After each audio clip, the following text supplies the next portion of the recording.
Good morning. I'm Florence Large, and I'm from Saddle Lake. And I'm a grandmother. I'm also a great-grandmother. I'm a mother in a blended family, and I'm a First Nations resident in the community of Saddle Lake. I've moved in from another community, so my background is also Métis. Education-wise, academic-wise, I went to school in a public school, so to say that I have any knowledge of residential school or anything like that, that some of our grandmothers are coping with, I don't have a personal history with it. I also took registered nursing assistant training, so I worked 10 years between St. Paul and Elk Point hospitals with that. And I worked 14 years in public health out of St. Paul.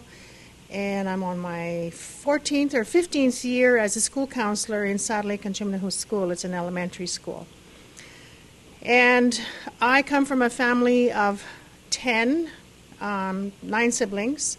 I have 6 brothers and 3 sisters. My dad is still alive. Actually, he's going to be 90. We're going to be celebrating his birthday. And thank goodness, I thank God today that my mom was not a drinker.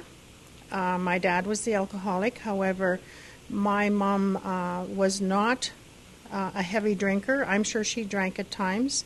So by the grace of God, I think all 10 of us are normal, I hope. We get kind of crazy when we get together as a family, but that's kind of where I come from, my family background, which is important as far as the grandmother's role, because in our family, we grew up with our maternal grandmother. We lived kind of in the same house with her, and so we had a lot of influence from my grandmother. We called her Granny. She's the one that taught me how to be a young woman. We didn't have rites of passage when I was growing up. However, she taught me all of the things that are taught to young women in the traditional way, the cooking, the cleaning, the sewing, and the ironing, and making sure that everybody's okay. And I guess in my family, for me, my grandmother was the one that provided me the safety and the security, because in an alcoholic home, there's a lot of chaos. So during the course of this presentation, I'm probably going to be doing a lot of personal sharing to bring home some of the things that we're going to be presenting today. So I have 5 children. 2 are biological daughters. Donita is the youngest biological daughter. She's here to co-present with me today. And I'm very happy she's here, and I'm very proud she's here with me. She has extensive training in all kinds of different areas also. So we do a lot of sharing, and actually when her father, her adopted father, and my husband, and I and Donita get together and we talk about some of these things like FASD, we can be a pretty scary trio, because, you know, it's pretty heavy-duty conversations that we have. And why do I think I can speak on FASD? It's become a passion for me in our area. I think because of the denial. I got asked one time by a Native grandmother at one of the retreats that I facilitate, why is it that there seems to be so much focus on Aboriginal people concerning FASD? And I said, I don't think it's so much the focus. I think it's because maybe we're a little bit ahead of the game in that we do want to talk about it, that we need to talk about it. And so I don't think that the focus is there. I think it's in all cultures. It's just that maybe I like to think that as grandmothers and Native people, we might be a little bit ahead of the game when it comes to talking about FASD and admitting that it's in our families. So for me, I have a personal connection to somebody who has been diagnosed with ARND, which is one of the diagnoses of FASD, and working through that, and great challenges and great joys with FASD. So that's where my passion comes from, is a personal involvement with it, and also as a school counselor and a community resource as to why this issue needs to be addressed, and how can we help our young women, and how can we do the mentorship within our own communities. And I'm very, I had an anxiety attack this morning when I got the email saying that there's 38 sites. Welcome everybody out there. I know that we can't interact, and I'm feeling kind of gypped because I thought I would get to meet some other people wherever you are. So I hope that the information we share here today will be of help with everybody. So that's kind of a little bit of who I am, and so I'll get Donita to introduce herself now.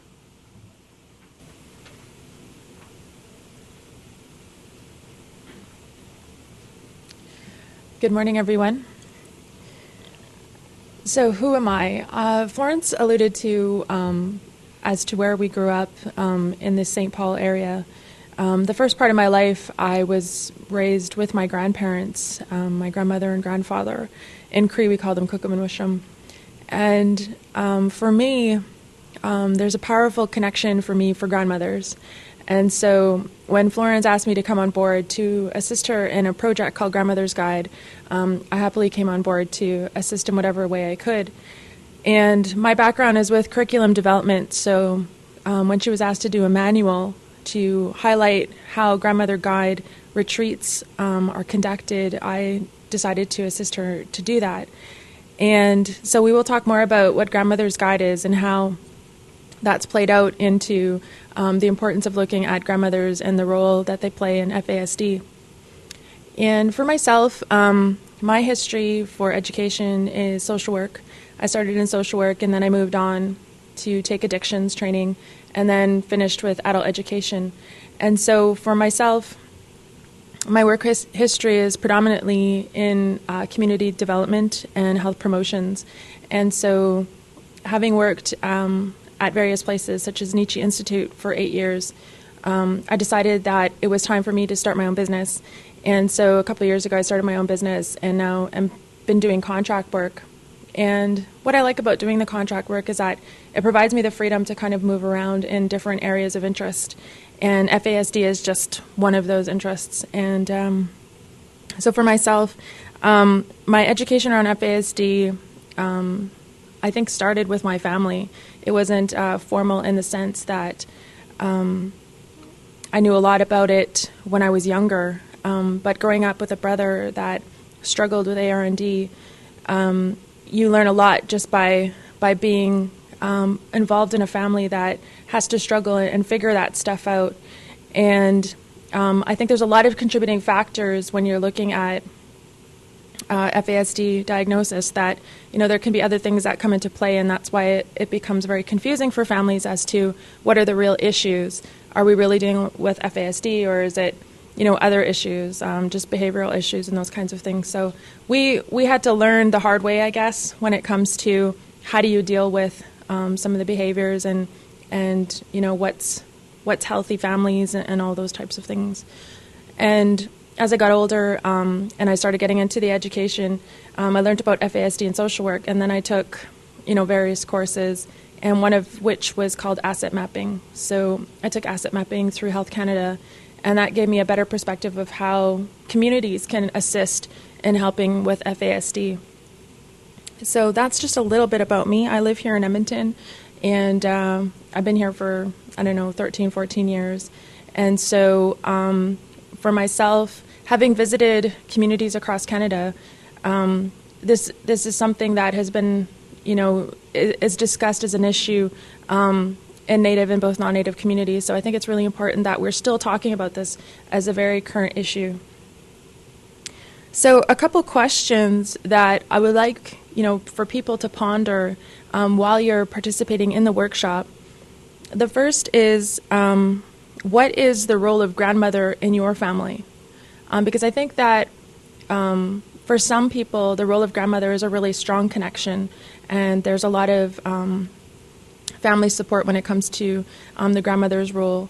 And then in other families, the grandmother may not be the healthiest person in the family. And if that's the case, what is the role of grandmother then? And secondly, what is the role of grandmothers in your communities? And I don't necessarily mean if you live in a big urban area like Edmonton or other big areas, the whole entire community, but generally we're a part of smaller communities, whether it be our neighborhoods or people that we tend to hang out with. What is the role of grandmothers in those communities? And comments that we would appreciate, if you could email your comments to Erin. We are interested, Florence and I are interested, as to what brought you here to take this particular workshop on grandmothers, because I believe that personal vested interest really changes how we interact and how we get involved in different things. And so for us, it would be really helpful to know what brought you here today to take this particular workshop. So Florence is going to come back up here, and she's going to talk a little bit about Grandmother's Guide, just to kind of give you a sense of where we're coming from and why we're talking about the role of grandmothers. So she'll talk about the history of Grandmother Guide retreats.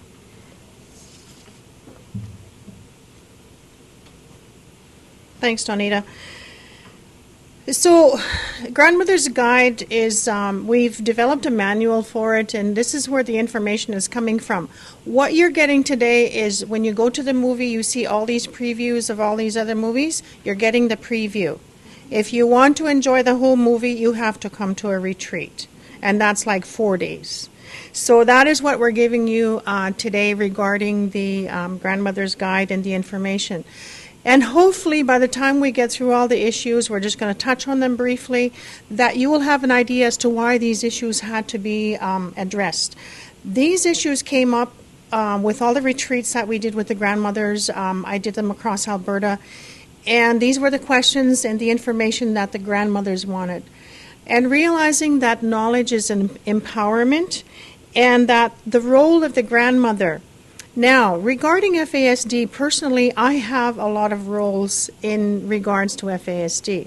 I've had a lot of roles in regards to life.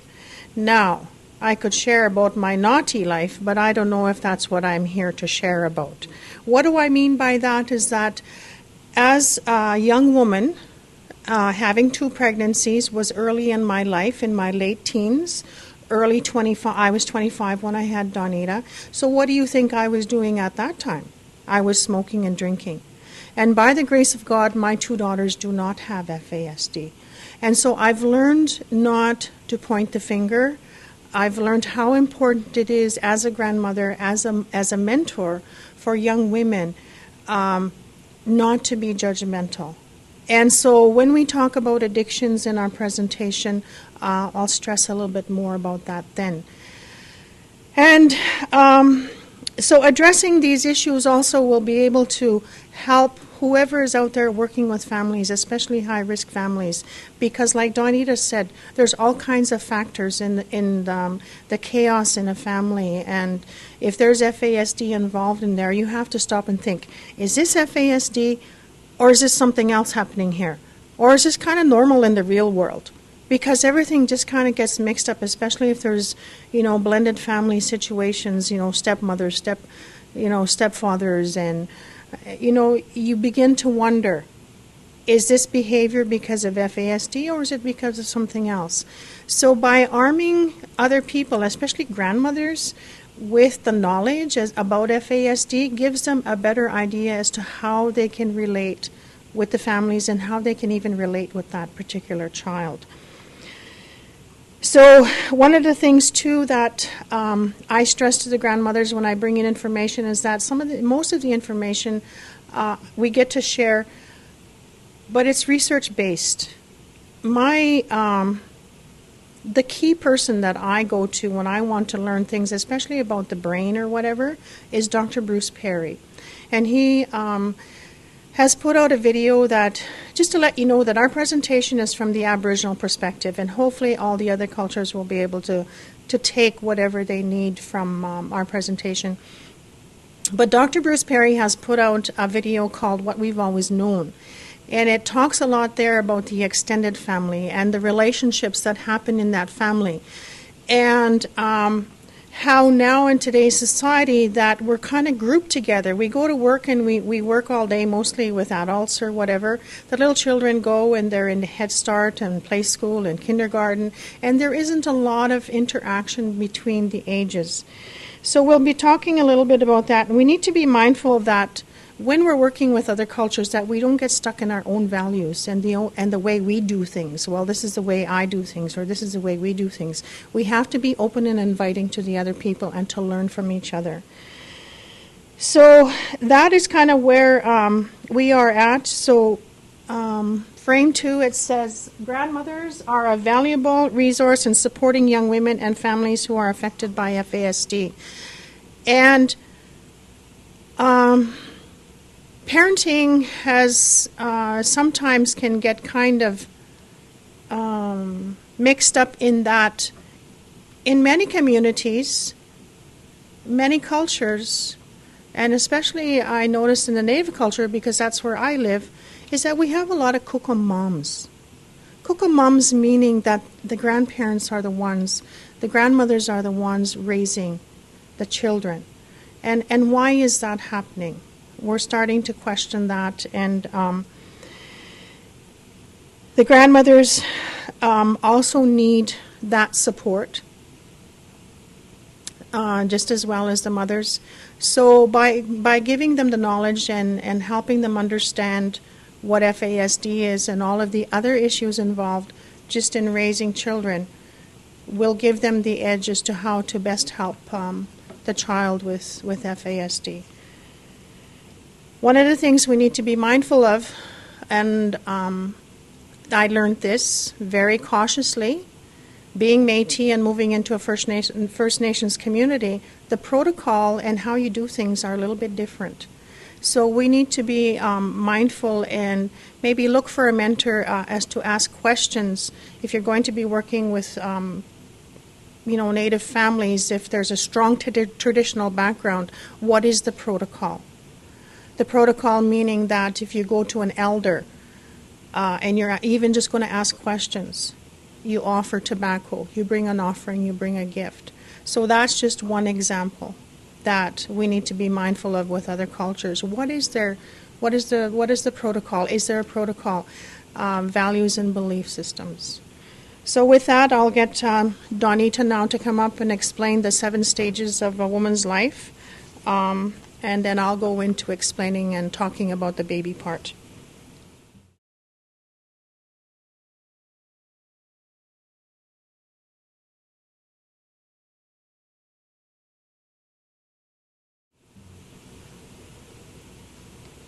Okay, so we're on page 2 of your handout. And so we're looking at the 7 stages of a woman's life.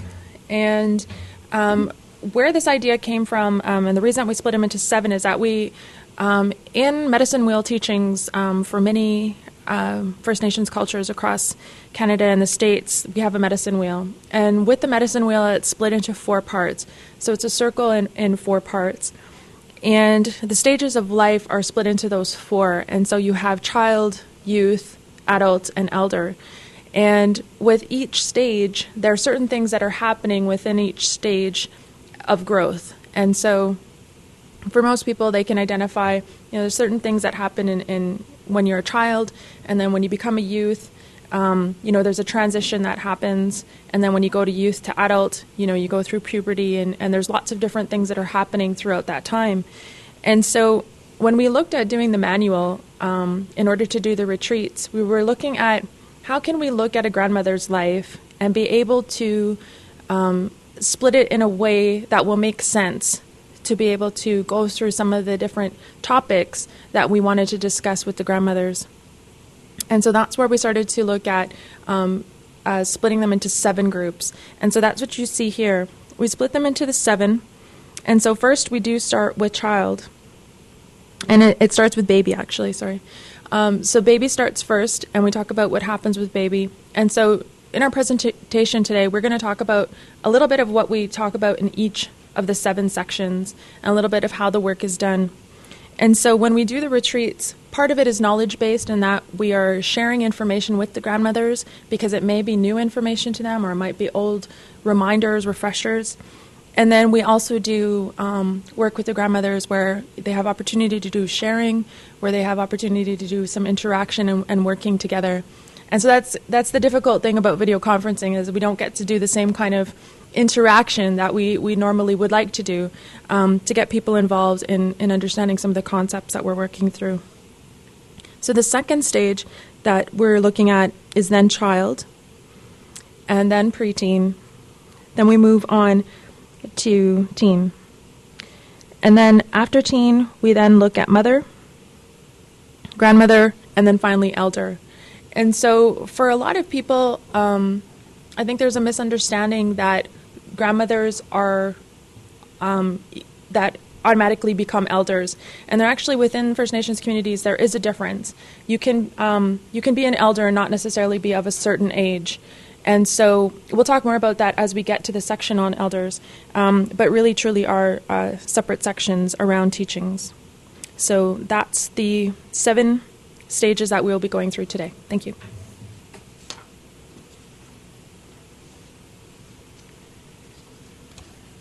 In the retreats and when we work with more of an interactive basis, the presentations are usually, we try to accommodate the learning styles of all the people that are in the group, audio, visual, and kinesthetic. So there's a lot of hands-on stuff that we do, and we will get a little bit to that in one of the stages here.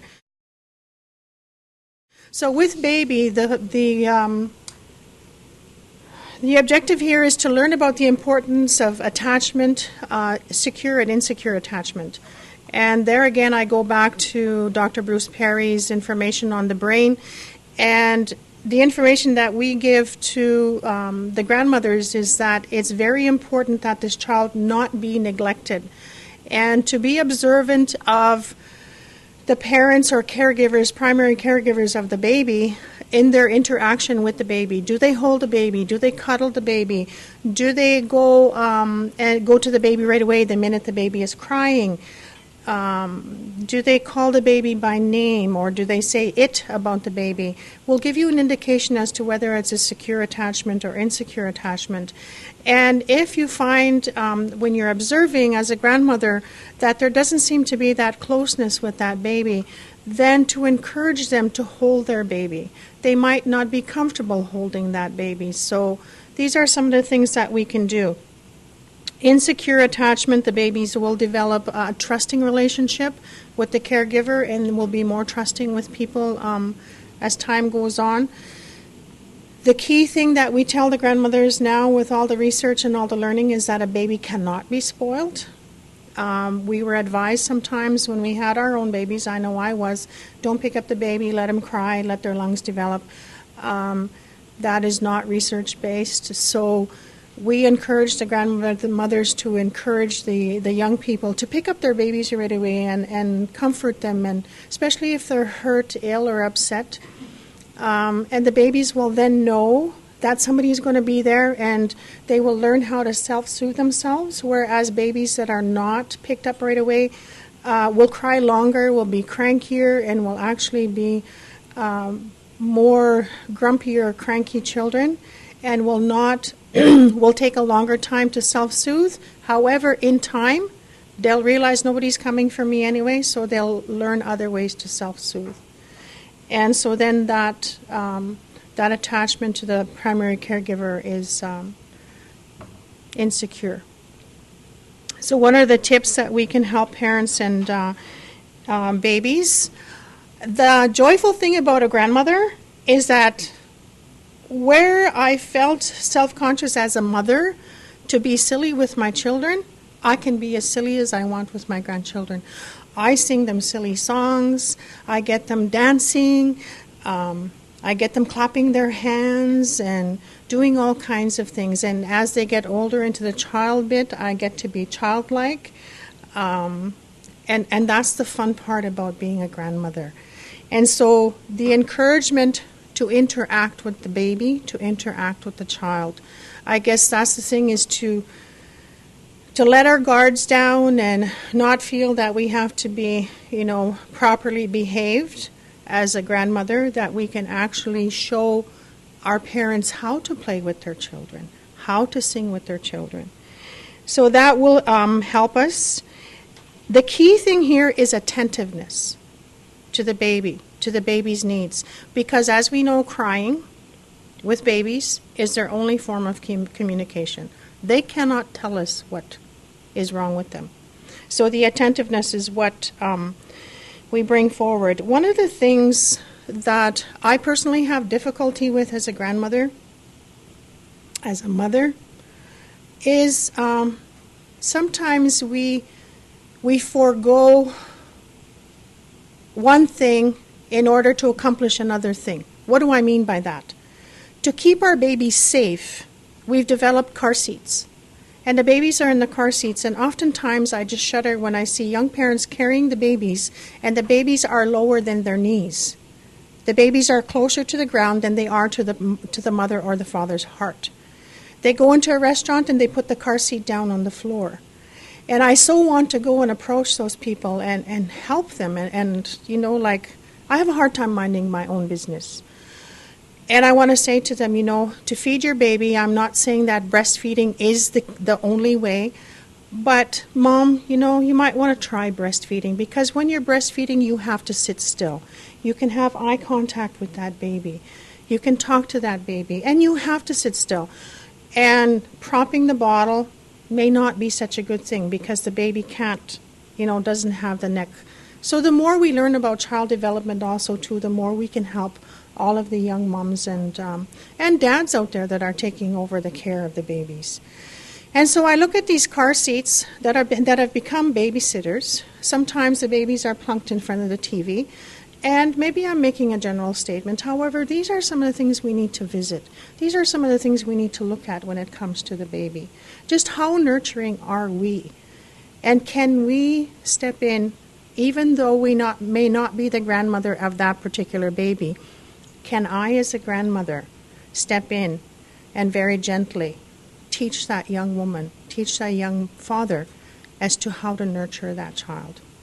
So that's what I'm going to say about baby. There's a lot of information regarding that out there. One of the best trainings that I took through Health Canada, and it's out there in the Native communities, and it's an international program. It's called Invest in Kids. And if you really want to learn, it's also online. And if a person wants to learn about child development, they have the curriculum out there from 0 to 5 years old, and they are working on curriculum that is Canada-wide that you can get from the internet. So here I am talking about internet, and I'm just really technically challenged and scared of all these machines and everything as a grandmother and great-grandmother. However, I take the risk and I learn. So I talk about internet. So that's it for the child. And like I said, be very aware of the interaction between the primary caregivers of the baby and the babies and the caregivers. I'm just wondering if I'm missing anything here. Okay, so Donita will now take over with the child.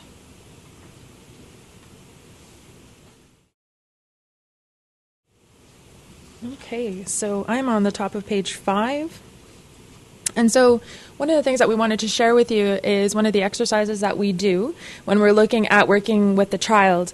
And I like both of the exercises that we're going to do. Because we're looking at child, we get to have a little fun and play a little bit. So the first one I want to talk about is this backpack exercise. And what this is doing is that it's giving you a visual demonstration of positive and negative messages.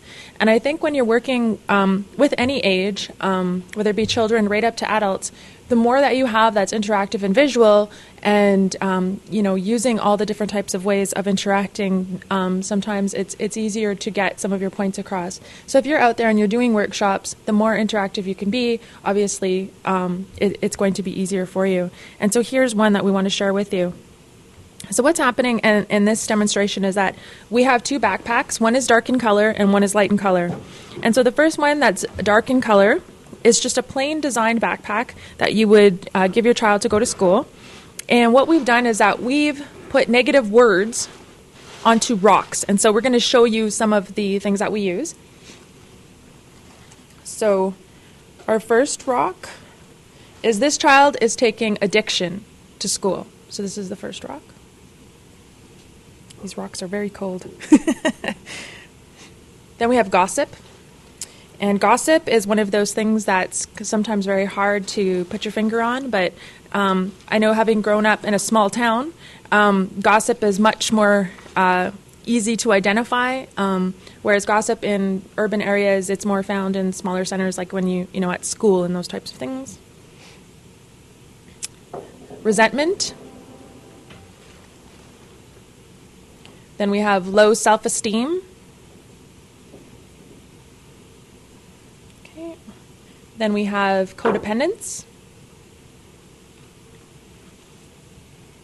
Apathy. For those who aren't sure what that is, apathy is just a general lack of feeling, a lack of caring. We have guilt, good old guilt. We like to carry that one around. Oh, this one, I love this one. Got shame. It's a nice big rock because we tend to carry a lot of shame and we don't realize it. Okay, so what I'm going to ask Florence to do is she's going to take it to one of the participants, and actually both participants, and they're going to carry that wonderful backpack of all that negative feeling.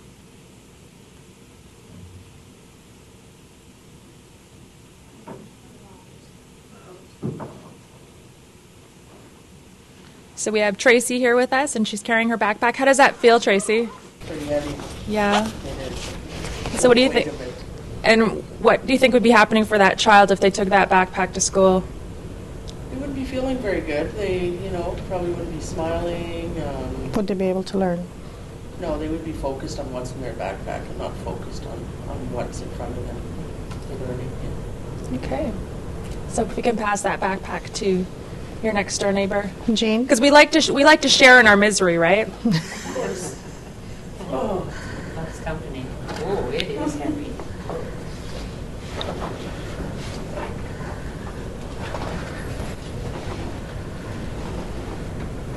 How does that feel for you? It's very heavy. Yes, there's a lot going on in there. Okay, so thank you to our two participants here at the Edmonton site. Okay, now. So instead, what we'd like to do is that we want to provide our children with the positive messages. And so in order to show this, we've changed and moved on to sponges. And on our sponges, we've wrote our positive messages. So whatever positive messages you want to send, you can write on your sponges. And so we've got things like love, forgiveness, prayer, goals, acceptance, trust, fun, self-care, and sharing. Okay, and so we're going to put this back in our bright colored bag. And so instead, the child is going to school with all of these positive messages. So we're going to pass this on to our participants again.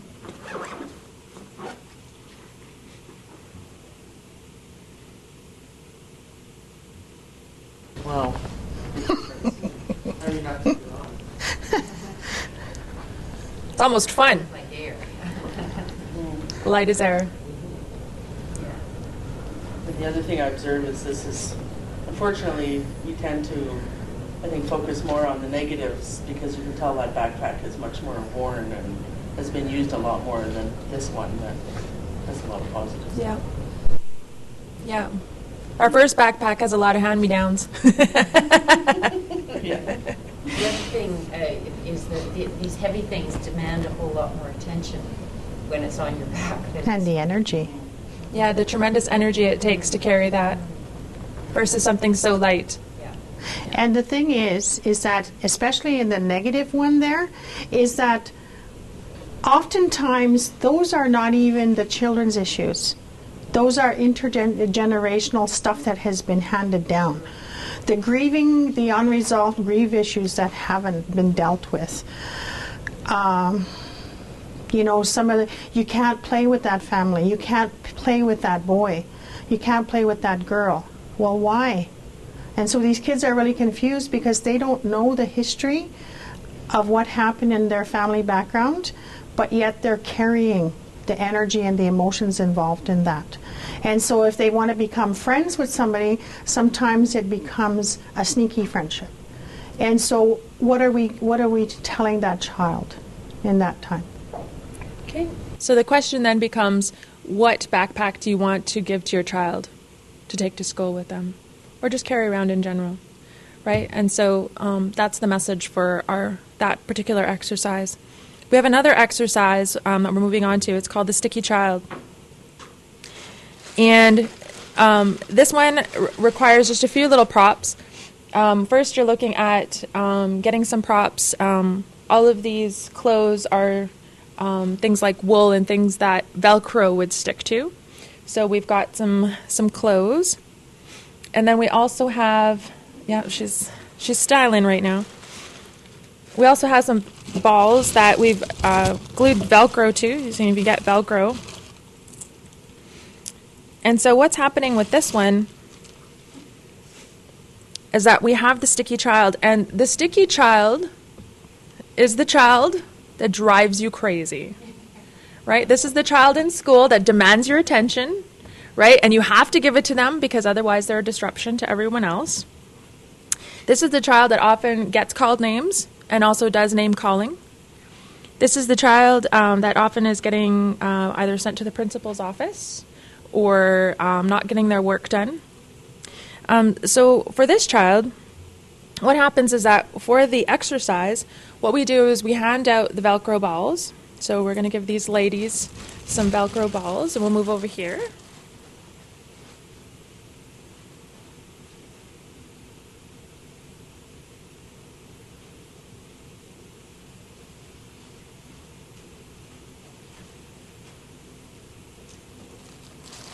And so what we ask of the grandmothers when we're doing our circles and we're talking about the sticky child is for them to basically, as they're throwing the ball, is to now say those negative, hurtful comments that they heard as children growing up. What are some of the things that was said to them? And so each time they say a negative comment, they are to throw the Velcro ball at the child. Okay? So our participants are going to work hard today here. And so I'm going to ask Florence, is the sticky child, to go over there. And so when you can think of one of those negative, hurtful comments, you can throw it at the sticky child and say it out loud. Okay. Ugly. Mischievous. Unfocused. Disrespectful. Mean. Naughty.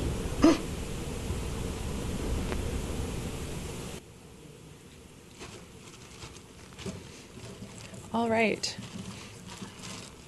And so the comments can go on and on, right? The children hear everything, and they hear it from each other, and sadly they hear it from adults as well. So sometimes they're called stupid, lazy,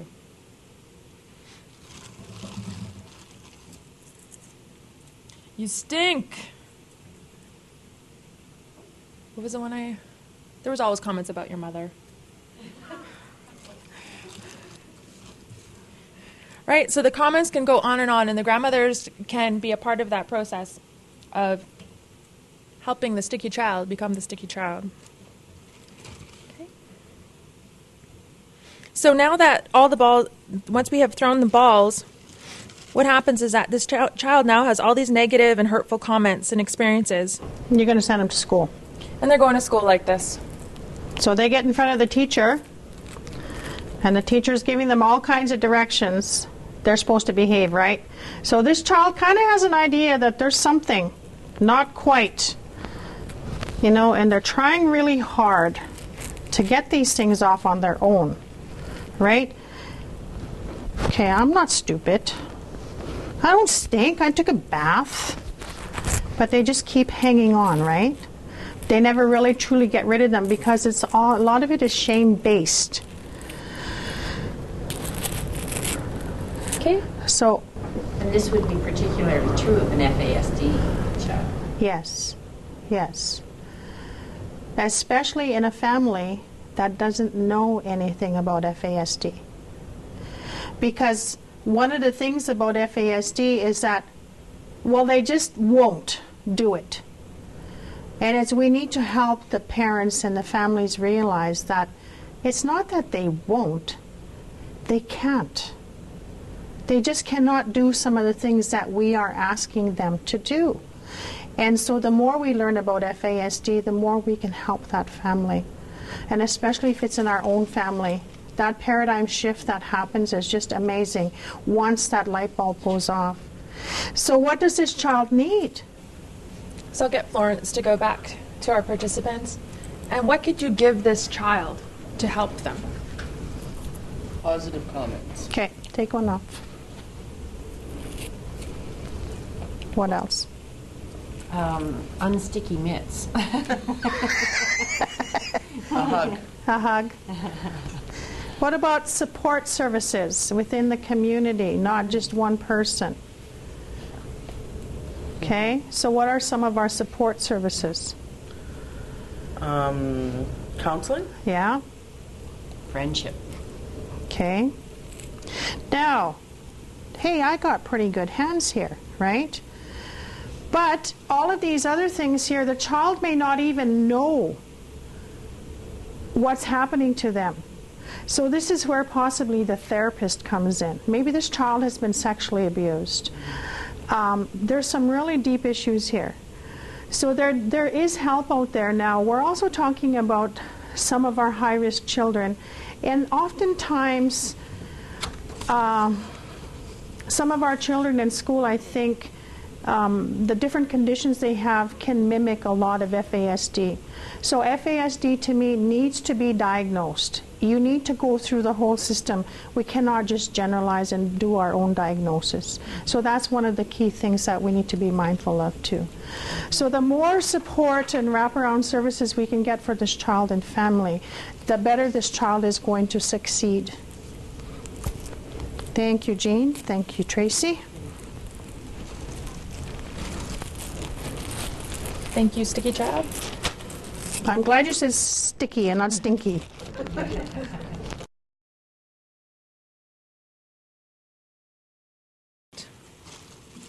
So, different points of looking at what can grandmothers do in these situations to help their grandchildren. And so some of the points that we talk about and just talk about as reminders to grandmothers and have them chat about is that understanding what children do and say are not usually directed at us personally. And so for some people, to recognize that some of the behaviors that children are displaying, that they really have to put it into context that it's not a personal attack on them, or it's not because the child doesn't want to be close to them or those kinds of things, but that really the child may not be able to control the behaviors that they're displaying. And understanding that what grandchildren do and how they make themselves fit in the families and community are their ways of survival. And so oftentimes what that means is that with children, they're adapting to their environment. And so if there are things happening in the family that are kind of not addressed, and we talked about with those with the negative messages such as shame or addictions or those kinds of things, the child is going to be showing behaviors based on what's happening in their families. Accepting and realizing that we can do something, even if it is only a little. So it's better to look at the positives of how can I be of help.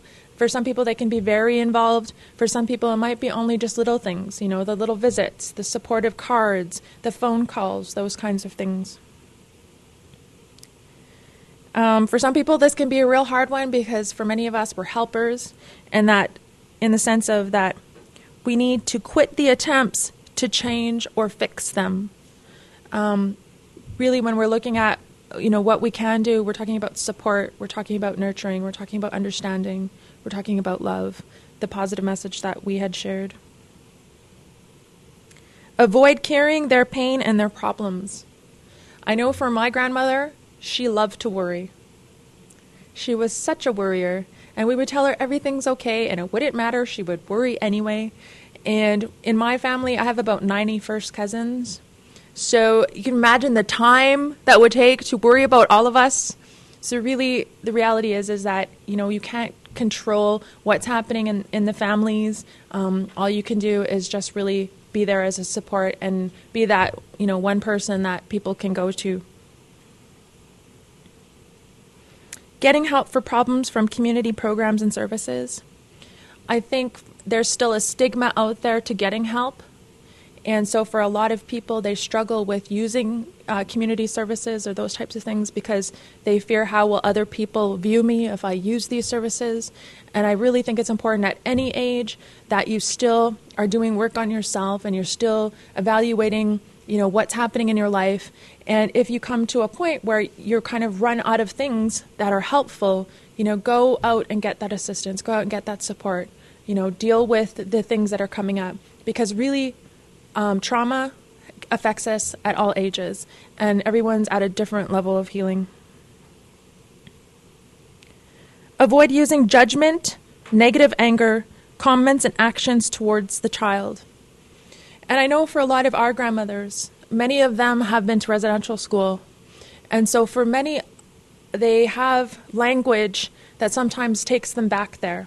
That the only way they know how to interact, to teach, is to do it by shaming or to be very angry because they weren't necessarily taught how to do appropriate parenting. And so for grandmothers, sometimes it's having to relearn, what do I say in this circumstance? Or how do I deal with this frustration or anger that I'm feeling before I talk to the child? And so for some grandmothers and grandparents, it is about relearning. And oftentimes, because the grandparents have been feeling these types of things, they've passed on these behaviors to the parents, and so the parents are struggling as well, not having the language. Practicing patience, tolerance, and acceptance. And the last one is realizing that children are very resilient. So it's never too late to make changes, right? We can't go, oh, well, they're 10 now, so we screwed it up. We'll just keep going, right? We really want to look at, it's never too late to make those positive changes and to continue working on a healthier path. So that concludes the section on children. We're now moving to preteen.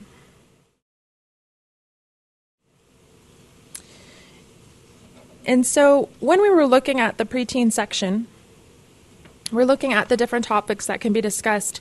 And the one that came up with the grandmothers was looking at things like puberty and the time when the body changes. And the reason that's so important is it's still so difficult in our society to talk about healthy sexuality. And with healthy sexuality, there's a lot of teachings that need to happen in order for people to have certain conversations. Can you talk about things like teen pregnancy if you can't talk about healthy sexuality? So we were kind of looking at how can we talk about this topic with the grandmothers that'll be relevant to their work with young people. And so the first thing that we do talk about is puberty. So in First Nations communities, puberty was talked about throughout life because it was a part of life. You can't not talk about it because what happened was that there was many teachings that happened when a child would go through their time of change. And so there's in different cultures and different First Nations cultures, it's called different things. I've heard it referred to as rites of passage, where you go through ceremony. I've heard it, some people call it the time of the moon, because when women go through their menstruation, they go through a 28-day cycle. And so there's a lot of different teachings around looking at when a young woman goes through her time of change. And so we wanted to talk to the grandmothers about that because traditionally, grandmothers were the ones who taught young women about their bodies and taught the young women about how to care for their bodies and talked about things like sexuality. And so these teachings have been around for a long time and were lost or became underground when things like the residential school came out. And when residential school affected our grandmothers, many of those teachings were lost. And so it's good that our grandmothers now are able to relearn these teachings, because really what what we're talking about is that when young women are going through their time of change, we see it as a time of power. We see it as a time of strength because they then have the gift and the ability to bear children. And it's to be a celebration. It's to be something joyous. And the difficult thing for what I find with other belief systems is that things like puberty and sexuality are seen as dirty secrets. I remember growing up and hearing the words of, the period being called things like the curse, right?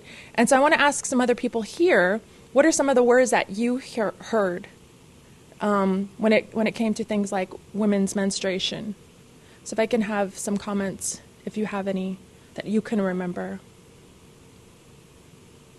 I don't know if it was called anything. I think it wasn't called anything, and that was the key part. Was it wasn't talked about. Didn't really have a name. It was just like, oh. Very secretive, right? Okay. Did you the have most a negative reference I can remember is the curse. The curse? Yeah. Or other, it wasn't talked about, but it certainly wasn't seen as a joyous event. Right. It was almost seen like a life sentence, right? Yes. And what we found with the grandmothers is that most people didn't have anybody that they could talk to when their time came. It became a trial and error thing where you kind of heard a little bit about what you're supposed to do, and if you had a good older friend or an older cousin, that's who you went to get those teachings. Like, what do I do? And for some people, it was a very scary time. I've heard comments of grandmothers saying they thought they were dying, right? They thought, oh my God, I'm bleeding to death, I'm dying. And so for a lot of people, if they didn't have any teachings around sexuality, then how do you then teach, right? Because if you're brought up in shame around your body and about your sexual organs, you're going to have a really hard time talking about healthy sexuality. And so this is where we go with the grandmothers. When we talk about puberty, we talk about the body, we ask those questions. What happened for you in those times? And for those, we also talk about rites of passage. And rites of passage is done in different ways. For some, it's a 4-day ceremony that they spend with the girl on her first time, her first moon time. And that's where she's given a lot of the teachings. And so I think for people, if you don't have things like rites of passage, you can still create ceremonies or times of things, of ritual that you can celebrate the young woman and teach her about her body and teach her about the gifts that she's given. Because really it's about empowering and not shaming a woman. So that's one topic that we talk about.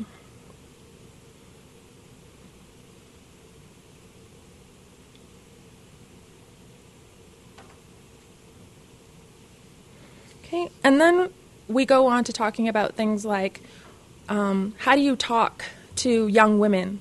If you have young women that are beginning to become sexually active, and the reality is we're seeing younger and younger women become sexually active, how do you have those conversations, and how do you talk about things like when is a good time to start becoming sexually active?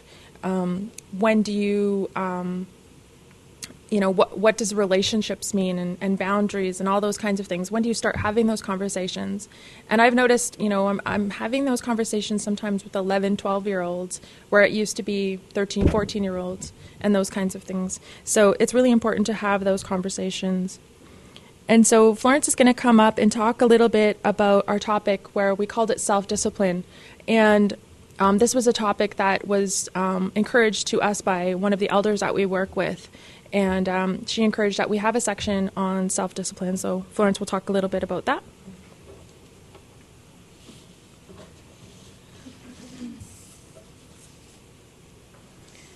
So before I go into the self-discipline, I just want to comment a little bit about, I guess, my experience with my first moon time. When my mother found out that I was menstruating at the age of 10, she said, now you can't sleep with boys. Okay. And? Okay. And nothing else came. So like Donita said, thank goodness I had an older sister two older sisters that I could go to. But think of some of these families that it's the first girl and they're going through this. So as a grandmother, I think that in a community where we are all interconnected, that we have that right to teach gently and help that family learn about the different ceremonies. Now, because I wasn't raised in a First Nations community, I missed the boat with my first daughter, but with my second daughter, when she started her moon time, I bought her a rose, and I was a single parent at the time, and the older daughter and Donita and myself had a nice supper that was celebrating her as becoming a young woman. So like she said, there are celebrations that have happened out there that we don't know of, and we need to start talking about these to our young girls. And we also need to be mindful, too, that as grandmothers and grandparents, maybe we'll be put in the role of talking to the young men. This is not just about young women, because young men need to take responsibility for their actions also. And I'll share a little bit with you about correct terminology and stuff like this. Being in a school, I was doing a puberty session with the boys. And this was about masturbation. And this one boy couldn't really understand what I was saying, and so he leaned over to his friend and he said, "What did she say?" "She said masturbation." "Well, what does that mean?"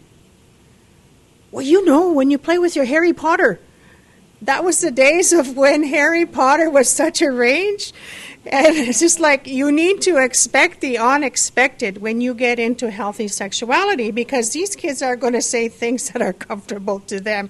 So needless to say, it was one of those moments where the whole class just roared, and probably I got embarrassed, but I dealt with it quite well. I said, you know, masturbation is a part of life, and it's good to do it. However, we need to do it privately. So not everybody needs to know when you're playing with your Harry Potter.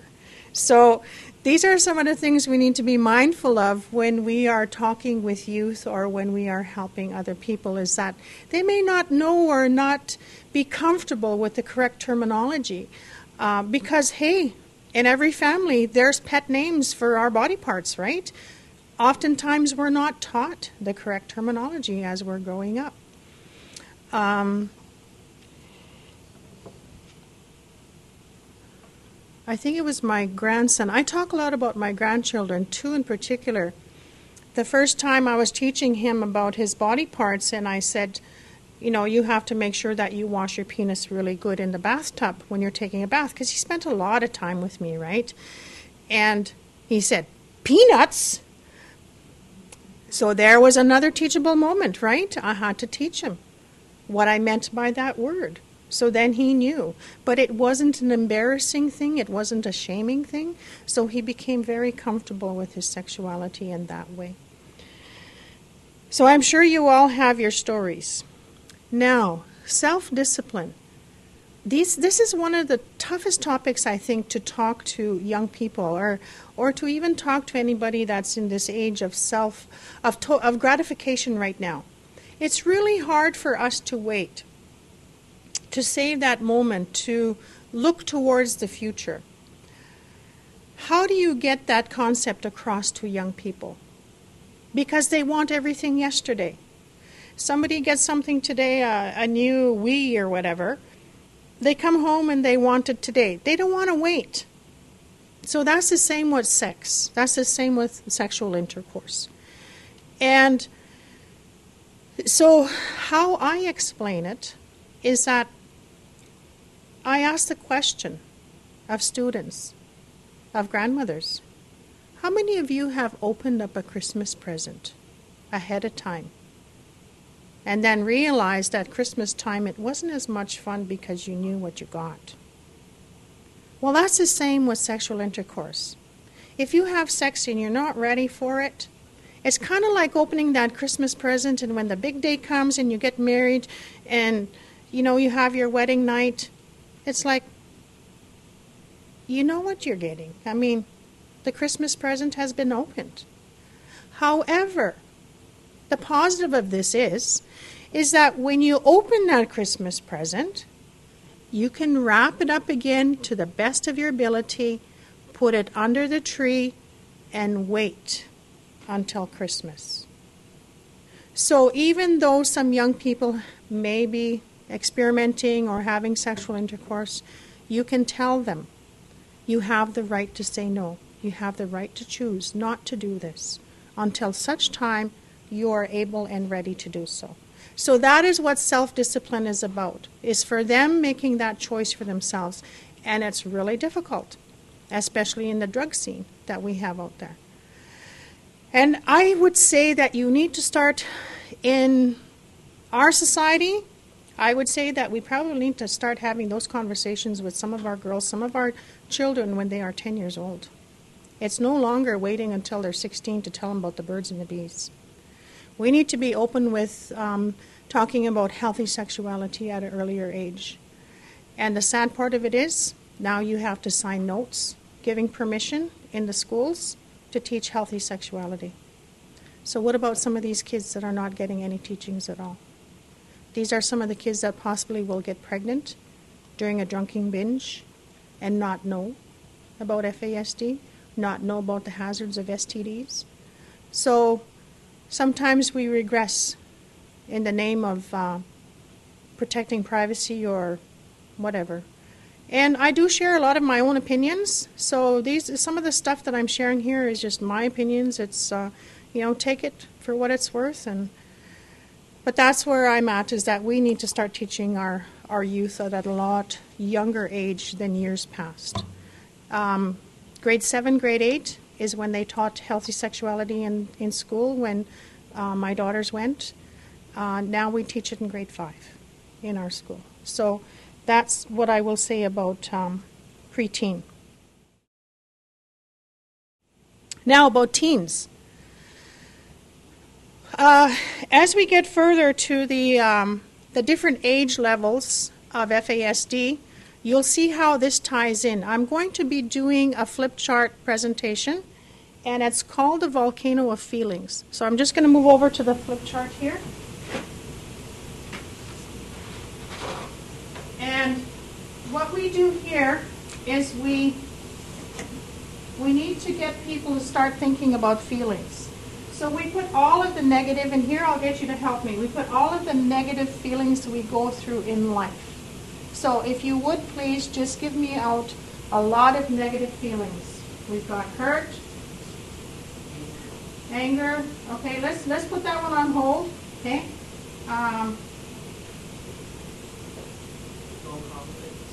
Abuse, low confidence, abandonment. What else can we have?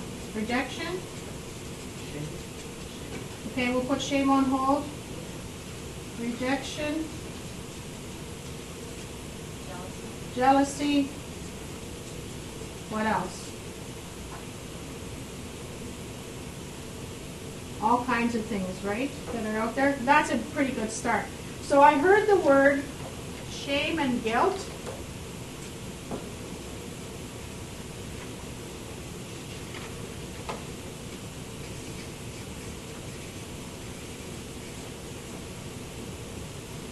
Now, these are called primary feelings. These are usually what's underneath the surface. When we see this volcano explode and everything come flying out, usually that's the anger. And that is what we are exposed to. That is what we see. But when we are looking at children, we have to start looking as to what is this that's triggering this child. The child may get up in the morning and somebody's hollering at him to get to the bus. They can't find their shoes. They can't find their jacket. They get on the bus. They get to the school. They trip off the bus. The teacher scolds them. They get into their classroom. They knock their crayons off their desk. And then all of a sudden at recess time, a child comes along and says, "You stupid?" And that child punches the other one, right? We see the anger. But we don't know what has built up for that child during all of this fear. And that anger is what we see. So this is secondary. Now,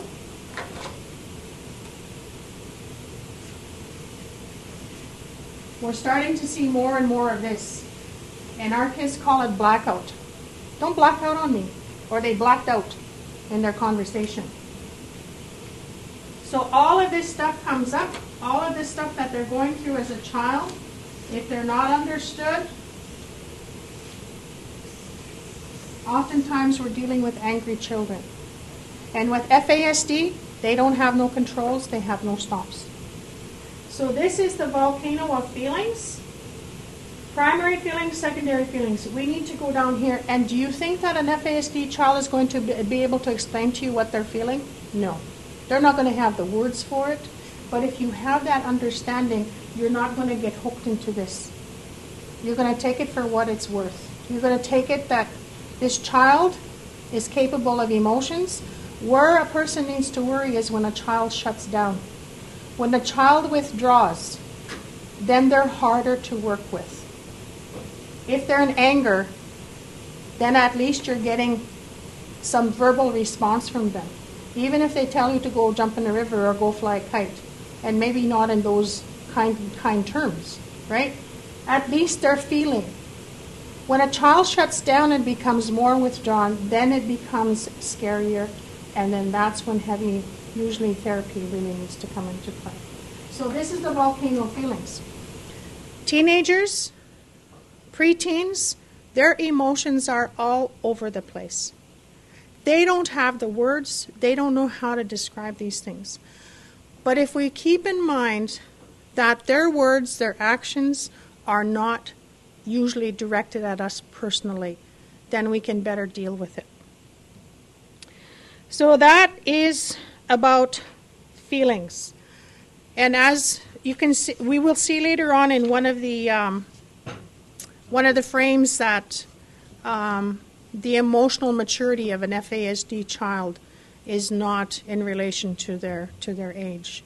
So Donita, I'll get you to come up now and talk more about addictions. Before I go on, are there any questions of anything that we have? We're flying along pretty good? Okay. All right, so in true training fashion, I'd like to take a second for us all to stretch. So because you've all had to listen to us natter on for over an hour. So if I can have you all stand up, whoever is present. If you choose not to, that's up to you. But let's stand up and let's do a little bit of stretching. So let's stretch our arms up. Got a little bit of a stretch going on. Sometimes in the early morning, I know Tim Hortons helps me a little bit, but still need to stretch. Okay, and your neck.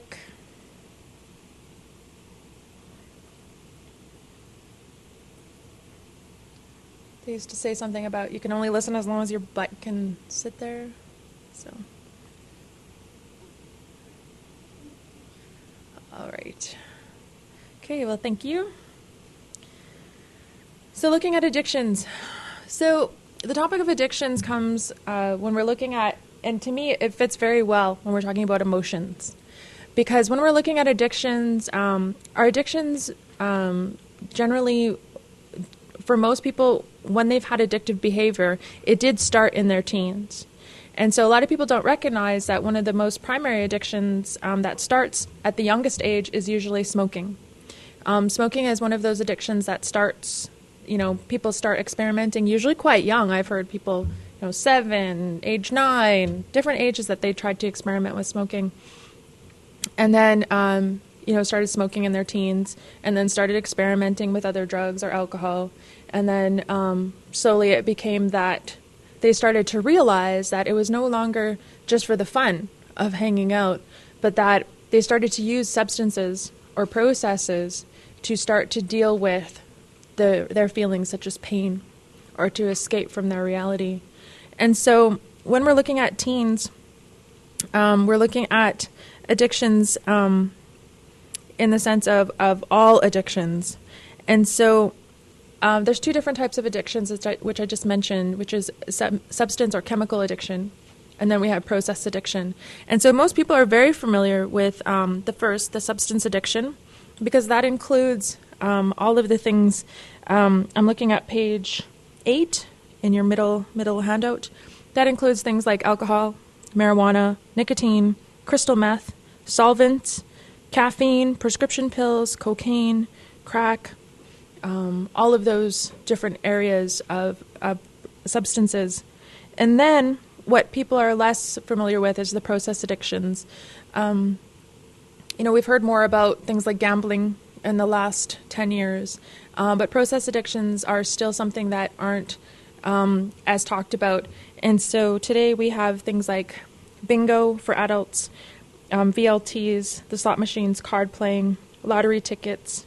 With younger people, we've got internet, we've got video games, we've got TV, and then the other ones that aren't talked about so much is that we also have relationship and sex addiction as well. And so all of these are under the guise of addictions, because what they're doing is that people who are addicted when alcohol, drugs, and or other substances or activities interfere in any significant area of their life, yet continue to use the substance or repeat the activity in spite of the damages caused. And so that's when we're looking at addiction. You can use a substance and not be addicted. However, when you start to continue to use something and it's causing damages in your life, in any area of your life, whether it be physically, emotionally, mentally, or spiritually, it's going to create all different kinds of losses in your life. It's going to have all different types of consequences to that use. And so when we talk about addiction, we need to talk about all of those different types of influences. And there are many reasons why people use. I mean, I talked about, things like dealing with pain and escaping from reality. For some people, it originally starts as just to feel better, just to feel good, to feel different than what they're normally feeling. For some people, it's about peer pressure when they're young. It's very easy when you're within a circle to be a part of that. I know when I was young, marijuana was the drug. Now, the drugs are much heavier. And so, I can't imagine being a young person now and feeling the peer pressure of someone passing around like a crack pipe. And the difference in how that's become normal in some communities. And so just a difference of what's happening for our young people. Then we have role modeling and imitation. And so that, for people to know that having a double standard doesn't work. I can do this, but you can't. That applies with parents and grandparents. And I mean, there's many more reasons. So when you're looking at the costs, I mean, really there's a cost, not just things like when we think of cost, we think of financial cost. Of course, there's going to be a financial cost, but really the costs are so much more deeper in the sense of that it starts to break up family unity. People start to lose things like connection to spirituality, connection to who they are, their identity. They have loss of self-esteem because sometimes they'll do things under the influence that they would have normally never done. And then, sadly, we also have loss of life. And so we have a lot of, things that are happening where we have children in, drinking and driving accidents or violent death. And so those are the hard consequences of addiction.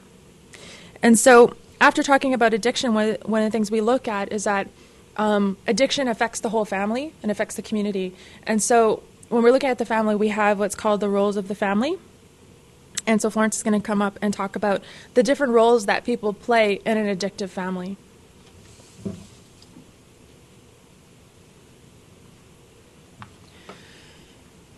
So you have a teenage son that wants to drink, and he's FASD. How do we talk to that young man?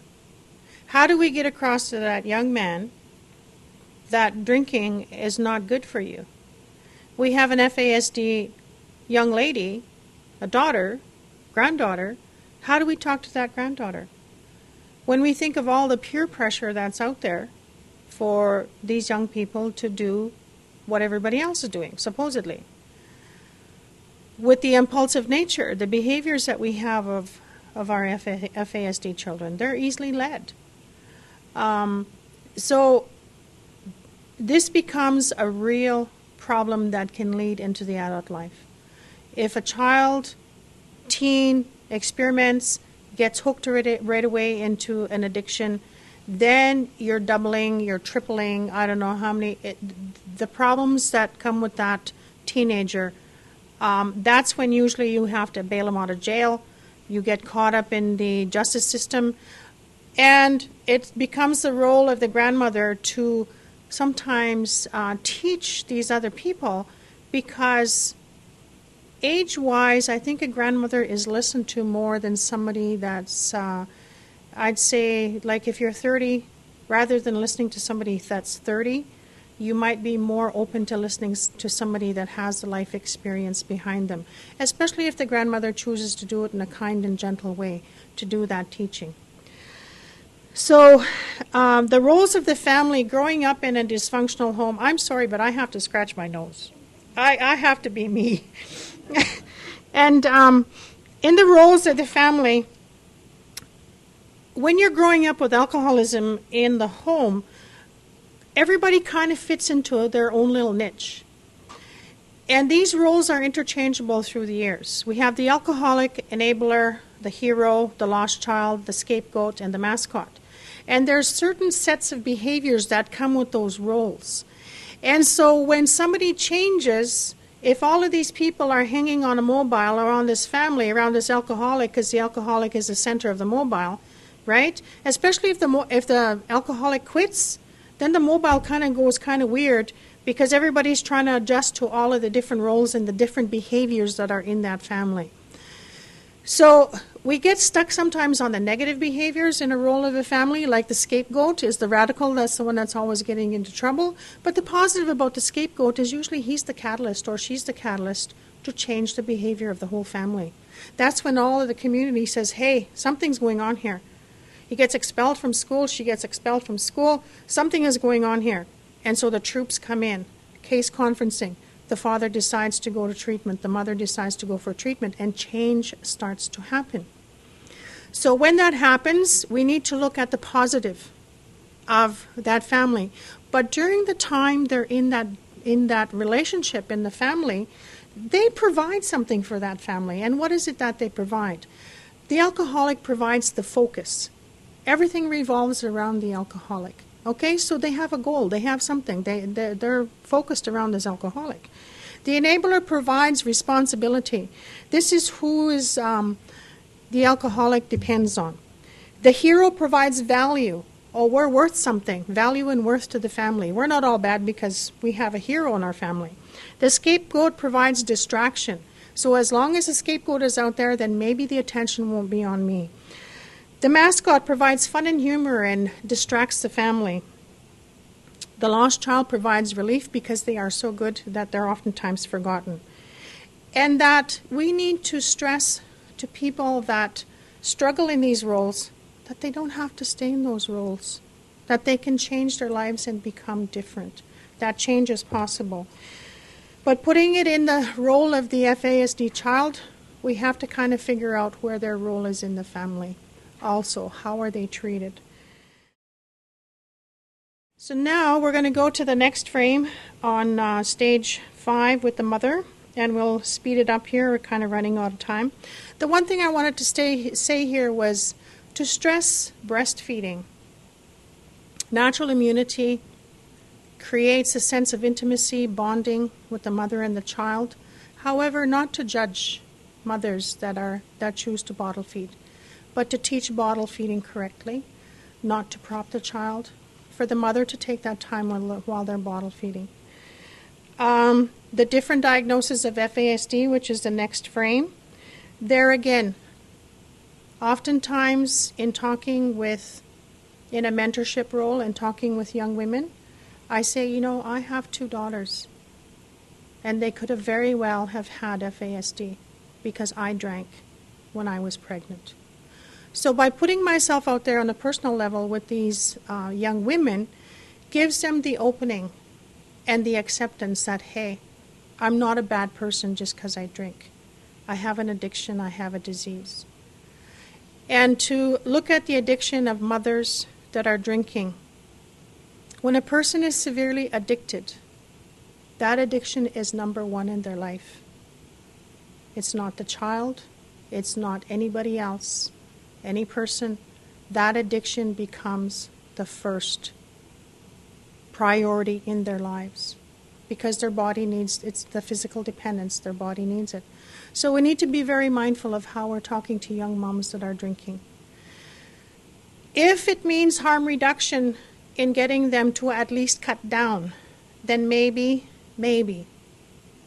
that child will not have such severe consequences because of the drinking. We can only hope and pray. So these are some of the things that we also need to look at when we are working as a mentor with young mothers.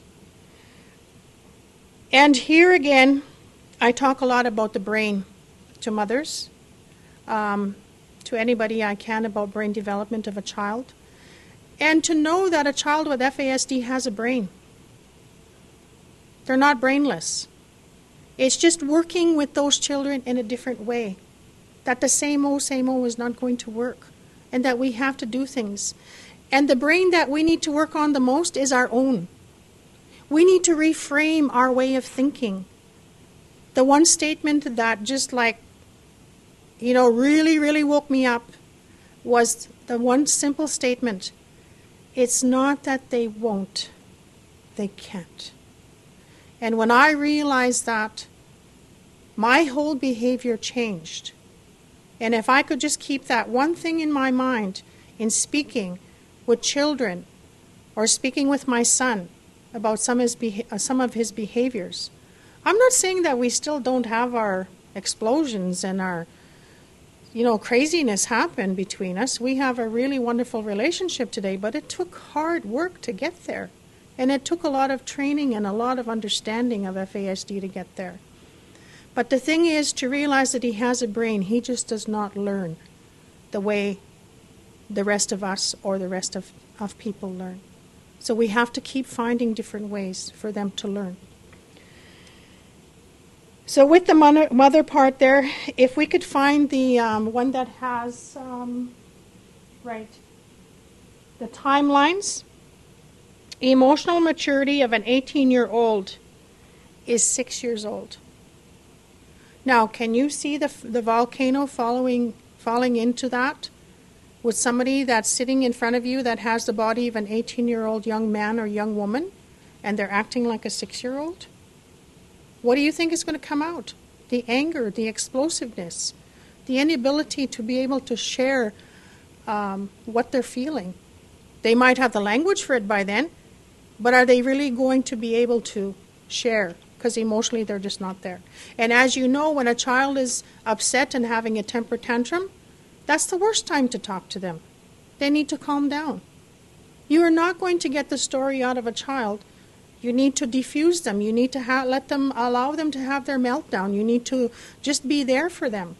And then when they have their meltdown, then they're able to possibly tell you what's happening. So I'm not going to go into the different diagnoses. That's the next frame. We have FAE. The effects we have, I guess the one for me that I think society in general has the most difficulty with is ARND. Because to look at these children, to look at these people, they might be a little bit overweight or whatever, but they're beautiful people. They don't have the physical characteristics that would indicate to you that there might just not be something firing right in their brain. And so these are the ones that society has a harder time in general with, because the expectations are there that they can do better. And in reality, they can't. So this is where we have difficulties with them. So that's it about that I'm going to talk about the mother part. I'm going to get Donita to come up and introduce the grandmother part and elder. So we have about a half an hour left. We'll try and wrap up because we don't have the communication with other people in the other areas. I don't know if any emails are coming in. We will try and wrap up at about 15 to, and then you can do your closing comments. So we'll do grandmother and elder in about 15 minutes here. Okay?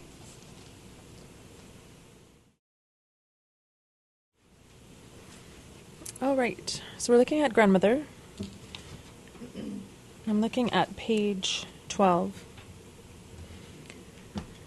And so with grandmother, this one was one that we looked at. How are we going to talk about some of the issues that are happening historically for grandmothers when we're looking at the context of talking about what's happening for First Nations grandmothers. And so most of the information that we've covered so far has been pretty generic. We've tried to keep it so that it could apply to anyone, and with different parts that have our First Nations culture interspersed when we do our grandmother's guide.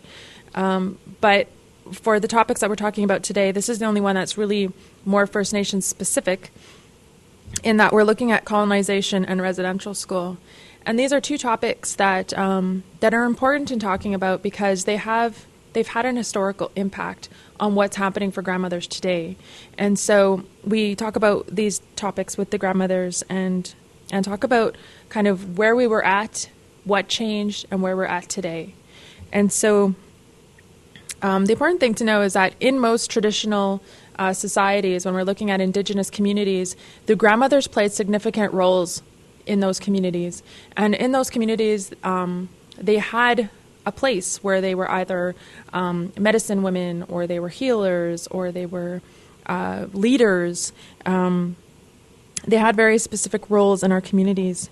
And also they were midwives. There was a lot of, that's who helped birth the children at the time. We didn't have doctors and nurses and those kinds of things.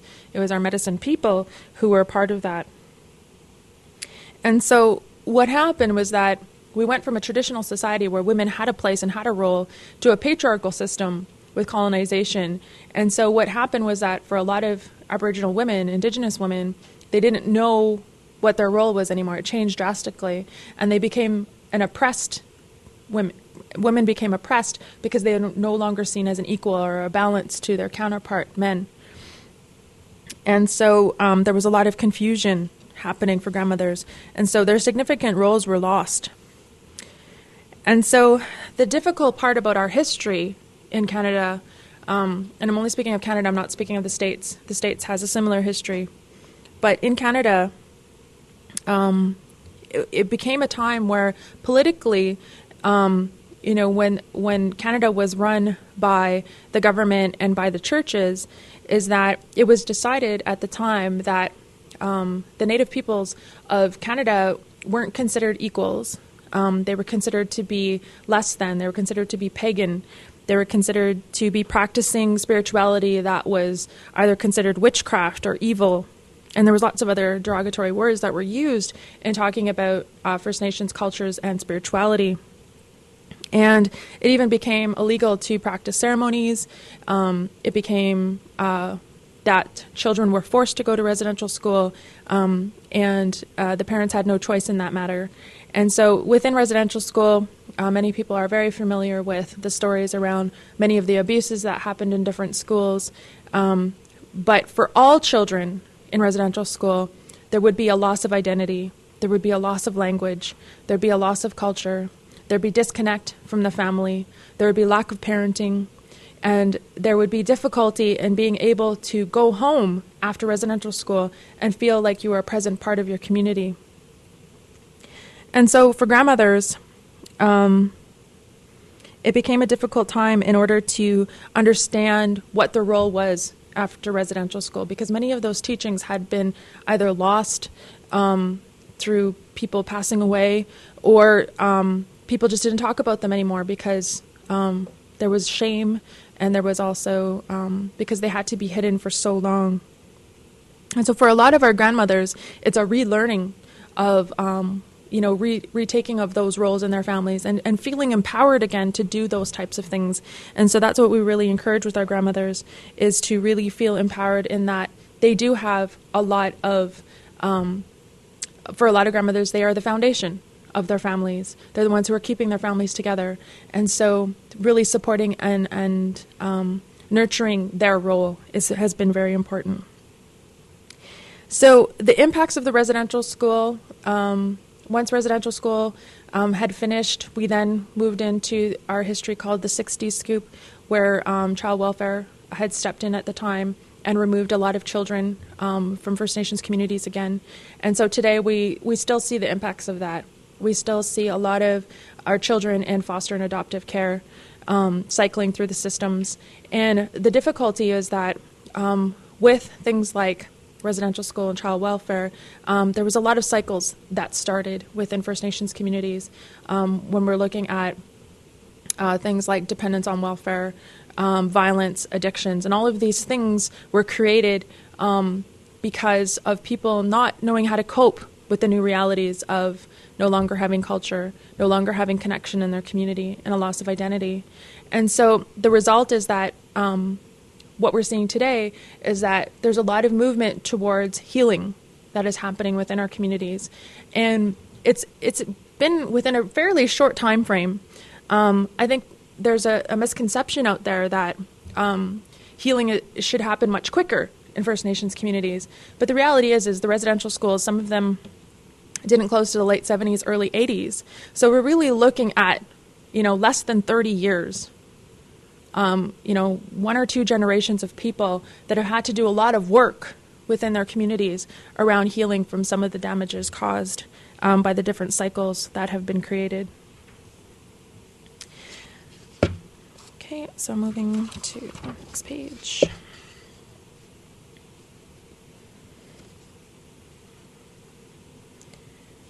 Okay, so looking at elder, the other part that we look at, as well as a grandmother, is that we move into the next section called elder. And as I was talking about before, was that we separate grandmother and elder for 2 reasons. First is because there's different teachings that happen between grandmother and elder. And what's happening is that in First Nations communities, as I said, when you're called an elder, you're holding a different role in your community. It's one of teacher. It's one of guidance. It's being able to walk your talk. And so when you're looking at a grandmother is someone who has grandchildren, right? So you can still be struggling with, say, something like an addiction, or still be, not as healthy as you would like to be. And so an elder, the expectation is that you've done the work on your stuff, as well as you have a long history of teachings that have been passed on to you that you are then sharing with your community. And the community upholds you as an elder. The community sees you as an elder. And so there really is a significant difference between the two. Okay, and so for the last section on elder, Florence is going to come up and talk about a little bit about communication. I'm going to get Donita to role play. The things that we do too are also in role playing. So I want her to just go along with the flow here, Donita. We're going to talk a little bit about communication. Communication has a lot to do with body language. 7% is only verbal. The rest is body language, attitude, and how we treat other people. And you always go out at night. You never tell me where you're going. You should stay home.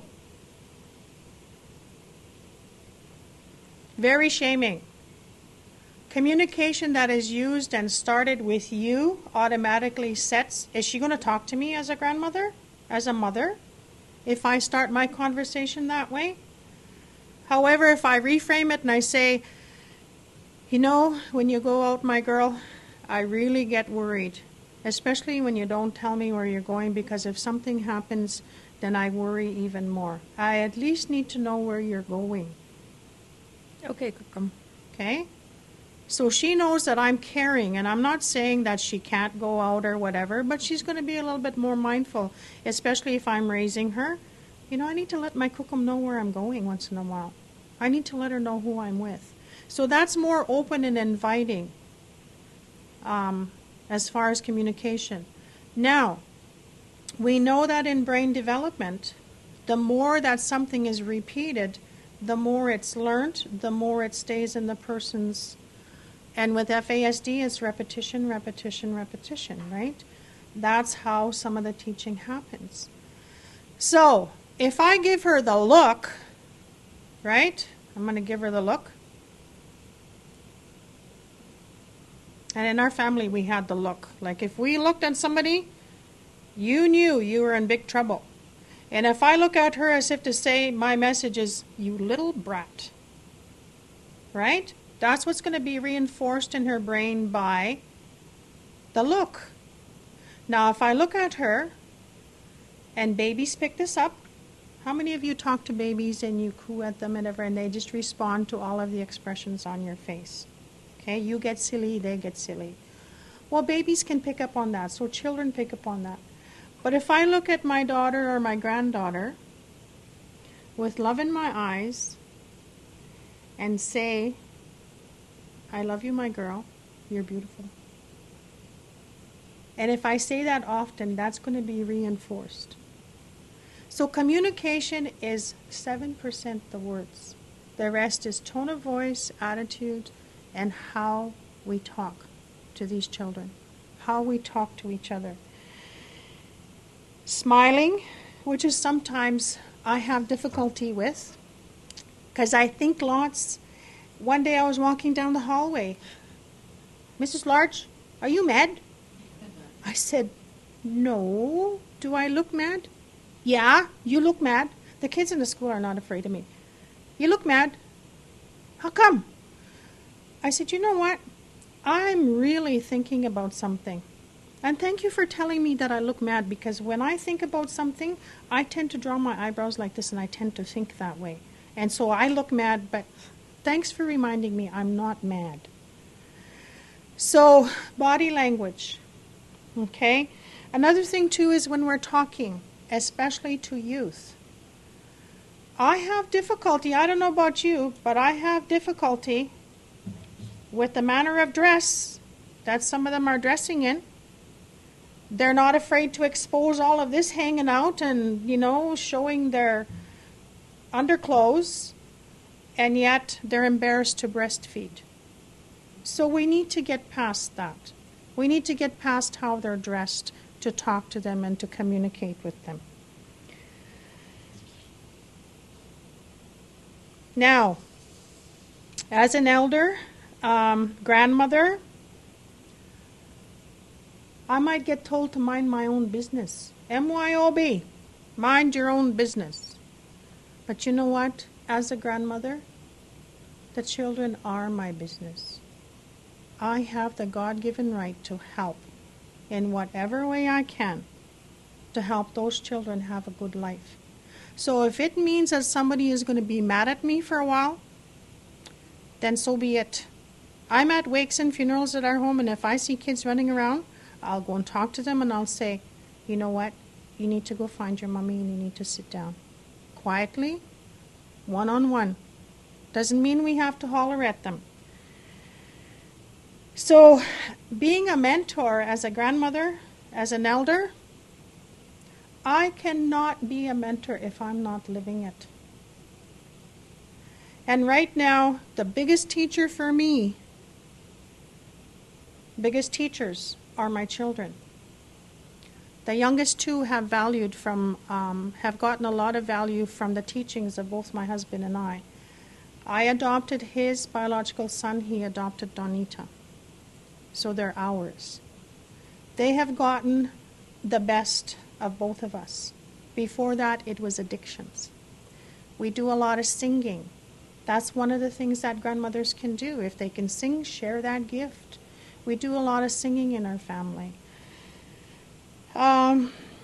We need to be mindful of loaded words. Like I said in that conversation, you always go out at night. You never tell me where you're going. You should stay home. Always, never, should. If we hear that in our conversation, maybe we need to reframe what we're saying and talk a little bit more gently. Okay? So that's kind of where we're at. We don't interrogate. Where were you last night? What were you doing? Who were you with? You know, the child is going to be there. They're not going to respond to us. And with FASD, children, youth, teens, some of them have no concept of danger. Absolutely no concept of danger. And so we need to be very mindful how we want information from them. So we need to learn how to ask open-ended questions. And I need to apologize to Erin because, Erin, I'm sorry, I have no idea about PowerPoint and frames, and the only frames I know are the ones that are sitting on my nose. So I want to thank you very much for your patience. I want to thank the participants that are here. And I guess we could talk on and on and on. I know that I could, and Donita says that many times, and my sisters say, put a microphone in front of that woman and she'll never quit talking. Mm-hmm. So I think that because of my life experience, I have a lot to share. I have great passion in my heart for FASD, and it's very rewarding. It's also very tough, and I'm open. I'm open to anybody, anytime, to share what I can with them to help people heal. I've become a mentor in my community to younger women, and you know what? I've even become a mentor to the grandmothers. They see me as someone they can come to find out about something, and they're not afraid to ask me. So sometimes the roles are a little reversed. However, if that's the situation, accept it as a gift from the Creator, that's where the Creator wants you to be as a grandmother. So I'll let Donita make a closing remark.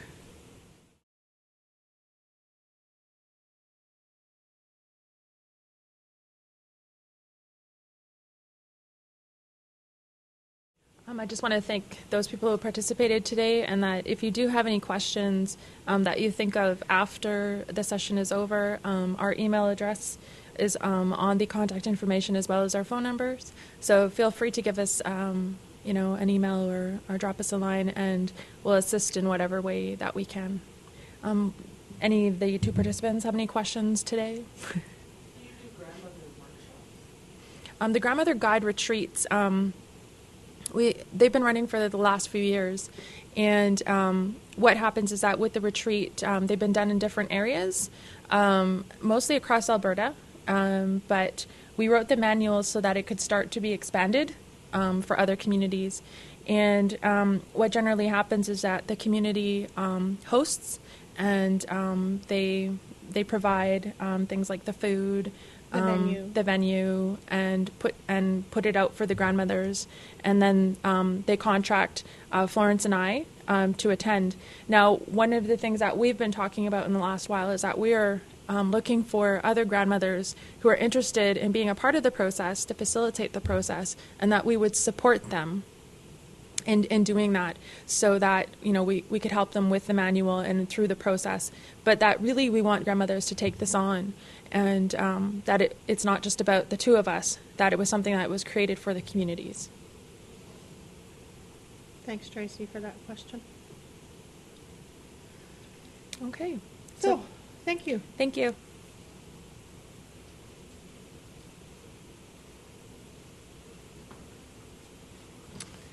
I want to thank Florence and Donita for the presentation. It was very informative and outlines the importance of the role of the grandmother in FASD care and support. Thank you so much. Just a couple of things. Evaluations will be emailed to participants within the next 2 business days, so please be sure to sign the attendance sheet so that the evaluations can be sent to you. Feedback on the sessions is extremely important. So anything, you can get in touch with Erin, as I mentioned before, at erin.day@gov.ab.ca, or Donita and Florence have both given you their email addresses and phone numbers. So if you do have any comments or suggestions, please pass them on. It also, on the back of the handout, tells you when the next sessions are on. You can check with your site to see when the next sessions are on that you might be interested in participating. And thank you, everyone, for being part of the process today.